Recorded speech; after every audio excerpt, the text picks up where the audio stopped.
Bom, queria convidar agora para se juntar aqui a mim, a Bia Bula, a jornalista Amanda Cotrim, que mora em Buenos Aires e acompanha de perto o governo Milei. Bom dia, Amanda. Muito obrigado por estar com a gente aqui no Matinal. Seja bem-vinda. Tudo bem? Amanda está no mudo aí. Vamos ver. Está no mudo aí. Não Vamos sei se é tentar de dela. novo. Ainda não tá. Ainda não estamos ouvindo a Ainda não, Amanda. Lucas. Tô online, tô ao Agora foi. vivo. Agora Agora sim. está. Bom Estamos te dia, ouvindo. Bom Guilherme. Bom dia, tudo dia, bem? Bia. Tudo bem? Tudo bem, e vocês? Tudo bem também. Amanda, obrigada por estar aqui conosco. Primeiro, eu queria te pedir para contar para a gente um pouco como foi a cobertura no dia da votação da Câmara, que teve também essa greve geral e manifestações do lado de fora do Congresso. Então, como foi esse dia por aí? E qual é o clima agora político e nas ruas e a sensação com relação a essa reforma? Olha, Bia, só para dar um contexto para quem está acompanhando a gente, essa reforma ela vem sendo prometida desde que o Milei assumiu, né, como presidente há 2 anos, e ela ganhou força quando houve a eleição de meio de mandato legislativo em outubro, em que parte do Congresso foi reformulado e o Milei ganhou muita força nessa reformulação porque ele aumentou bastante a representatividade do governo, ainda que o partido dele continue sendo minoria. Em dezembro, os sindicatos, as organizações sociais já tinham feito uma mobilização de protesto quando o texto surgiu, né? Quando ele vai para o Senado e ele é aprovado no Senado, também houve manifestação, mas até então não tinha havido greve e nem chamamento, né? Nenhuma chamada para uma greve geral, como costuma acontecer na Argentina. Aliás, por muito menos, né, o povo argentino tem essa cultura do protesto, da mobilização política, e essa foi uma demanda muito grande quando o texto estava sendo votado no Senado. As pessoas foram para as ruas pedindo: queremos greve geral. CGT, que é a central dos trabalhadores, a maior central sindical da Argentina, CGT, você abandonou a gente está se sentindo abandonado, cadê a greve, né? Esse era o discurso dos manifestantes naquele momento.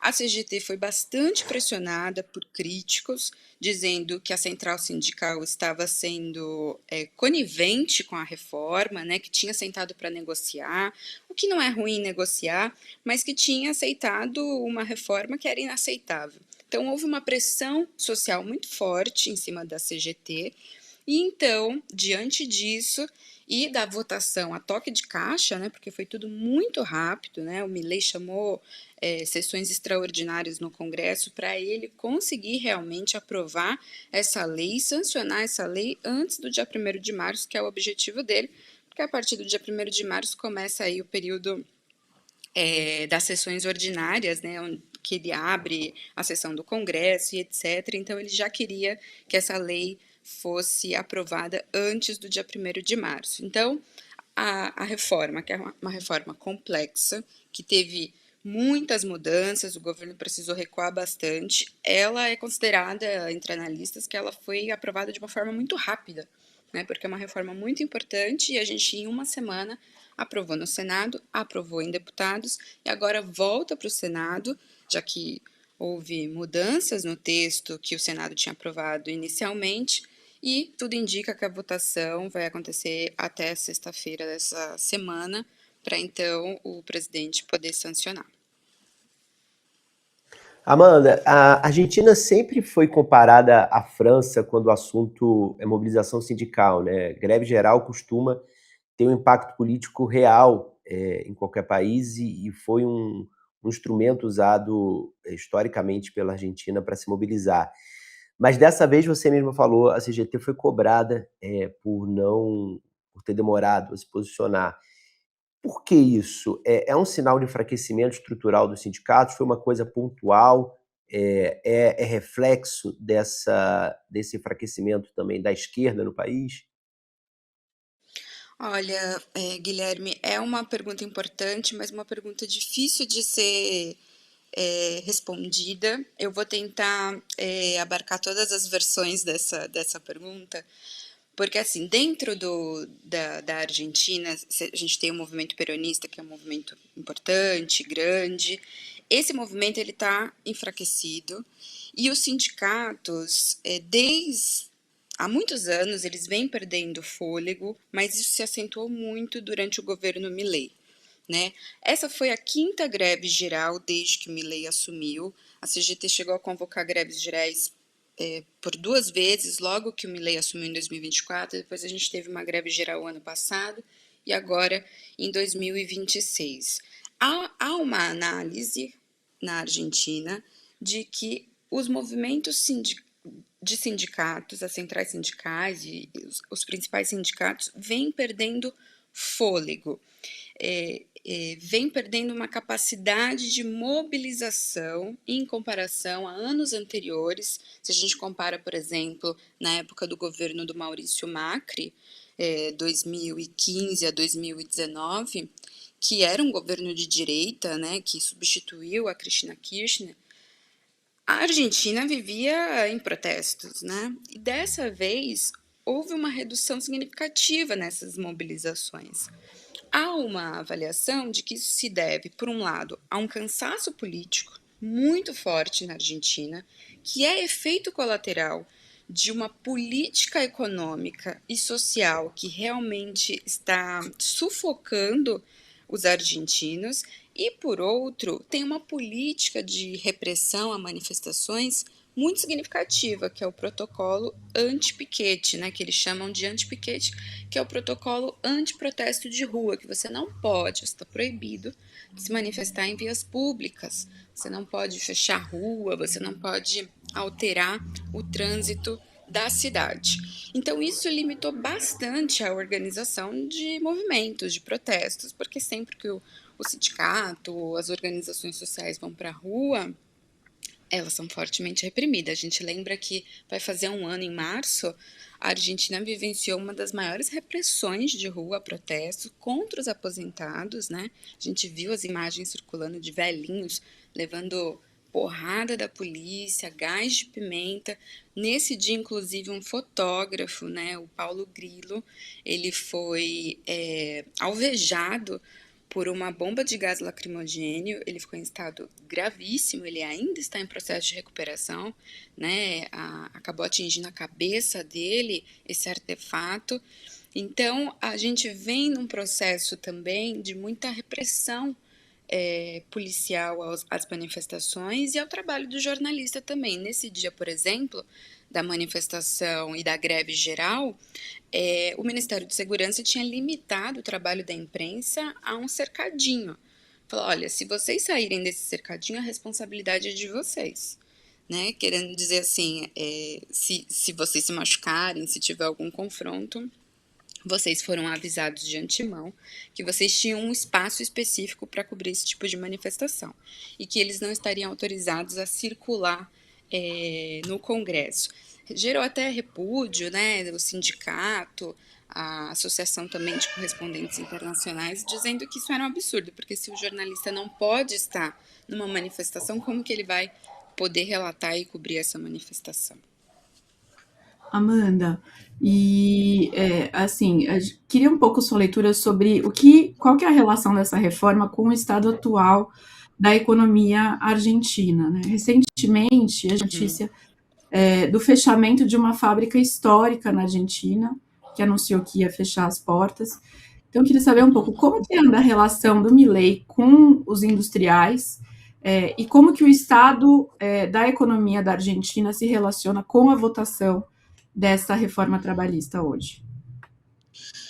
A Argentina ela vem passando por um processo complexo, né, na economia. O que tem feito o argentino comum, né, a análise que se tem, bancar o governo até agora, é essa esperança, essa expectativa de que a economia vai melhorar. Até o momento a gente não viu indícios práticos na vida cotidiana de uma melhora. Foram mais de 20 mil empresas que fecharam na Argentina desde 2024.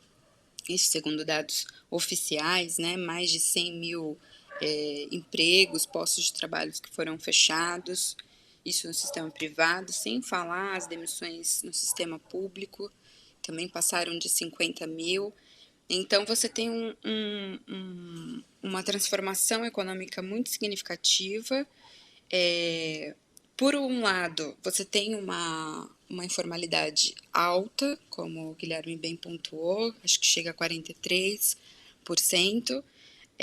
Essa informalidade é justificada pelo governo de Javier Milei por ser a Argentina um país que custa muito caro contratar formalmente, né, que as empresas pagam muito. Então, ele está propondo essa reforma para atrair com que as empresas contratem formalmente e que reduza a informalidade. Do ponto de vista econômico, assim, há uma incógnita, né, de que em que medida essa reforma realmente vai melhorar a situação econômica do país.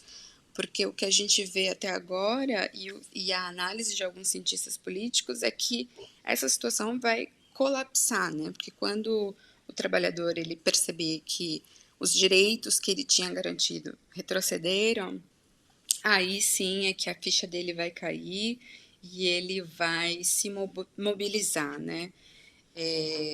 A inflação argentina baixou, como foi a campanha de Javier Milei, mas por outro lado também o poder aquisitivo reduziu drasticamente, as importações aumentaram porque o Milei tirou, né, a taxa de importação, só que praticamente quebrou a produção nacional com isso.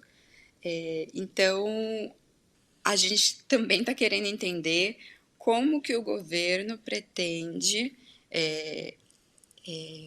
fortalecer a indústria nacional, fortalecer a economia argentina, considerando que agora o cepo, né, que era uma restrição ao dólar, o Milei retirou, agora não tem mais restrição ao dólar, que é uma forma do governo também ter reservas, só que todas essas reservas que estão chegando estão sendo para pagar dívida, né? Então, a população também está se perguntando, esse superávit que foi conquistado e que o governo usa como bandeira, onde está esse dinheiro? Porque para a saúde não está indo, para a educação não está indo, para a ciência não está indo, para os aposentados não está indo, para onde está indo esse superávit? Amanda, qual a expectativa para o dia 27 de fevereiro, quando o Senado deve voltar a analisar o texto? Existe a possibilidade de novas manifestações até lá? E essa aprovação tem alguma projeção aí de ser com uma maioria? É risco de não ser aprovado? Acho que é muito baixo, né? Eu acho que praticamente vai repetir o que aconteceu na primeira votação. O Milei, ele conseguiu muita força no Senado, né? Ele aumentou bastante a representatividade do governo. É muito provável que essa reforma passe. A gente ainda não sabe se a votação vai ser na quinta ou na sexta-feira, né? E a central sindical até agora não se manifestou. Eles costumam, né, se comunicar pelas redes sociais, e uma das coisas, inclusive, que mudou nessa comunicação, que eles fecharam os comentários, né? Antes havia mais espaço para a interação do argentino nas redes sociais com a central sindical, e agora a central fechou. Até agora não tem nenhum ofício, né, formal, se vai ter uma greve, por exemplo, que poderia haver mais uma greve, porque não. Simplesmente será só uma mobilização. Lembrando que na semana passada a central sindical chamou a greve, mas não chamou mobilização, né? A manifestação aconteceu de modo espontâneo por causa de outros sindicatos, de outras organizações de esquerda, de outros movimentos sociais. Então, por enquanto, a gente não sabe o que pode acontecer, mas conhecendo a Argentina como a gente conhece, é muito provável que essa aprovação, essa votação no Senado não aconteça de modo trivial, não vai ser um dia normal no país. Com certeza vai ter algum tipo de reação, a gente não sabe dizer exatamente a proporção disso e o impacto disso também.